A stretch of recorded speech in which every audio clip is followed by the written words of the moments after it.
喂，各位同學，今日我哋要拆解一篇超強嘅古文，就係韓愈嘅詩書啦。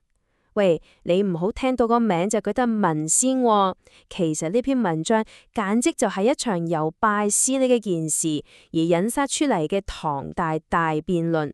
韓愈要一個人單挑當時一種超級奇怪嘅社會風氣。好，事不宜遲，我哋即刻去馬。首先，大家一齊嚟諗個問題先。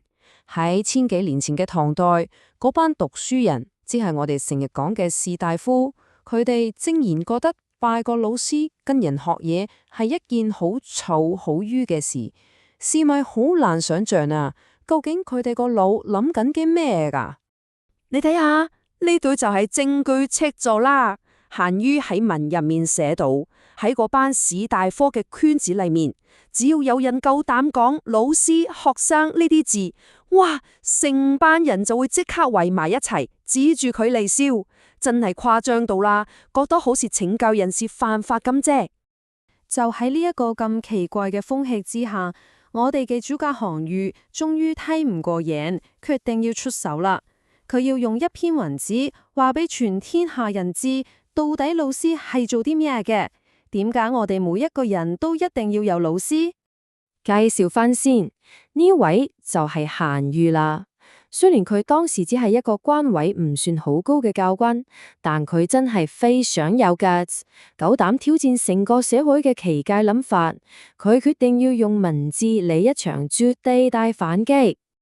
OK， 入正題。韓愈首先就幫老師呢份工訂立咗一個清晰嘅 job description。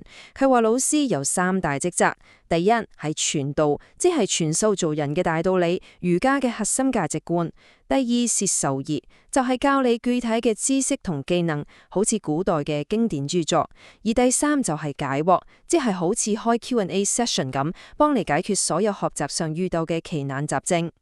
其實韓愈嘅邏輯好簡單，但真係好出奇。佢話：喂，大佬啊，邊有人一出世就咩都識㗎？既然我哋唔係神仙，就一定會有問題㗎啦。有問題，但又死咗面唔近去問老師，咁你啲問題咪永遠都解決唔到，結果就係成隻都蒙叉叉咯。接下來呢 part 就是細肉啦。韓愈要出招，用一個3連擊的 combo， 完美 KO 當時社會上面所有荒謬的想法。大家看史啦。好，第一式聖人同凡人嘅大對比。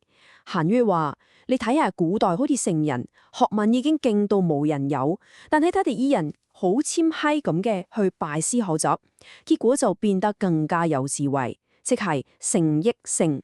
但調翻轉，當時嗰班凡人呢，學問明明差人哋10萬8千里，但就死要面，覺得拜師好羞恥，結果咪就係愚益愚。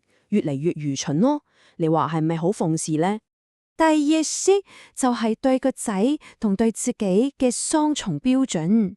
呢下仲好笑，韓愈發現嗰班士大夫會好緊張咁幫自己個仔揀老師，教弟點樣讀書，點樣識字，呢啲最基本嘅嘢。但一到佢哋自己呢？當佢哋自己遇到更深奧、更複雜嘅問題嗰陣，反而都覺得請教老師係一件好迂嘅事，死都唔敢學。韓愈就用咗4個字嚟總結呢種奇怪嘅行為，叫做小學而大義。意思即係話啲雞毛蒜皮嘅小事，你好緊張做去學，但係真正重要嘅人生大道理，你反而遺漏咗，唔理佢。韓愈心諗：我真係唔明佢哋點解會咁諗嘢噶啦。好，嚟到最後一節就係公正同士大夫嘅對比。韓愈話：你哋睇下嗰啲護師、醫生或者各種公正，佢哋會互相學習、交流心得，完全唔覺得有咩問題。但係嗰班只以為高高在上嘅士大夫呢，佢哋一方面睇唔起呢班公正，但另一方面佢哋嗰種唔勤學習嘅態度，竟然令到佢哋嘅智慧反而比唔上佢哋睇唔起嘅公正。哇！呢下真係完美 KO。好啦，怒還晒，拆解晒當時啲謬論之後，韓愈就要開始理論，即係建立翻一個正確嘅觀念。佢要提出一個關於拜師學習嘅黃金法則。呢句就是關鍵啦。聖人無常師。意思是話，一個真正有智慧的聖人，是不會有一個固定唯一的老師。對他哋嚟講，學習的對象是無處不在的。咁黃金法則嘅核心係咩呢？就係呢句道之所傳，師之所傳也。翻譯做廣東話就係邊個有道有真理存在，邊個就有我哋嘅老師。揀老師嘅唯一標準就係睇下佢有冇料到，而完全唔需要理佢嘅社會地位高定低，或者年紀大定細。喂，齋講冇用，又有例子㗎嘛？韓愈就頒咗終極學霸孔子出嚟，佢話孔子都拜過好多唔同嘅人做老師，例如譚子、長虹、師生、盧丹等等。最重要嘅係，呢啲人裏面有啲嘅學問其實仲唔夠孔子咁精啊，但只要佢哋喺某一方面有專長，孔子都會好謙虛咁向佢哋請教，呢個先至係真正嘅學習態度。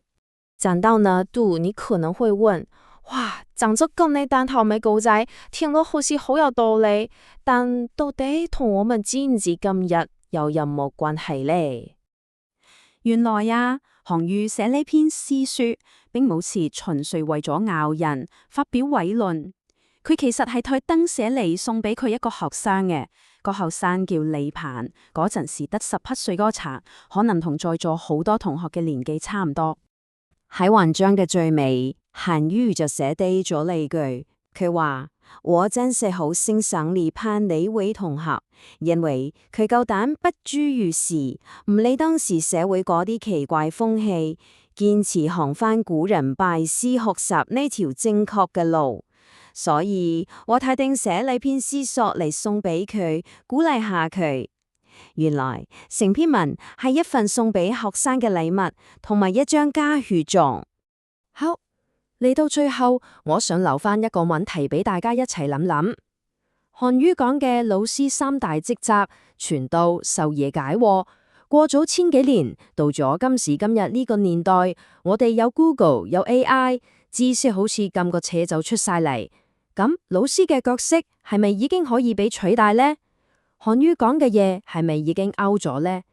又或者我哋可以從另一個角度諗，當知識越嚟越多、越容易得到嘅時候，授業呢個功能可能唔再係老師最獨特嘅地方，但係傳道教我哋點樣明辨是非，建立正確嘅價值觀，同埋解惑解答啲連 AI 都未必明，專屬於你個人內心嘅迷惘。你兩樣嘢係咪反而變得更加重要、更加無法取代呢？韓愈嘅智慧究竟係一件過時嘅古董，定係喺新時代用另一種新方式提醒緊我哋啲更重要嘅事呢？呢個問題就留俾大家慢慢思考啦。